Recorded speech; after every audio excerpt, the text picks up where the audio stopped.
మన నిజామాబాద్ లో కేవలం 6,550 రూపాయలకి స్వచ్ఛమైన నీటి సర్వీస్ ని Cygnus SR aqua solution AMC services అందిస్తోంది. ఈ విశ్వావసునామ సంవత్సరం కుంభరాశి వారికి ఎలాంటి ఫలితాలు ఉన్నాయి, వాళ్ళకి ఎలాంటి పరిహారాలు అవసరమో ఒకసారి చెప్పండి. ఈ సంవత్సరం 11వ రాశి కుంభరాశి. కుంభం అంటే కుండ, అంటే నిండు కుండ తొనకదు బెనకదు.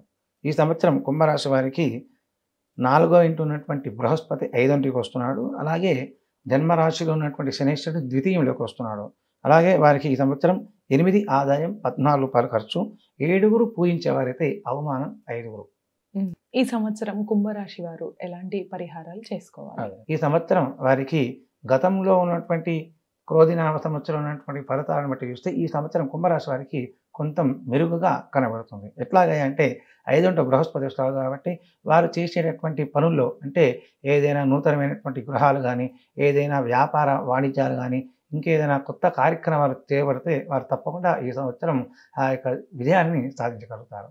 కానీ శనీశ్వరుడు యొక్క జన్మరాశి నుంచి మరి ద్వితీయంలోకి వచ్చినారు కాబట్టి శనికి సంబంధించినటువంటి శనీశ్వర ఆరాధన చేసుకోవడం, శనిగ్రహం సంబంధించిన స్తోత్ర పారాయణ చేసుకోవడం, వారు నమ్ముకున్నటువంటి దైవాన్ని చింతన చేస్తూ ఎప్పటికీ భవన్నామ చేయడం వల్ల వారు కుంభరాశి వారు ఈ సంవత్సరం మంచి ఫలితాలను పొందుతారు.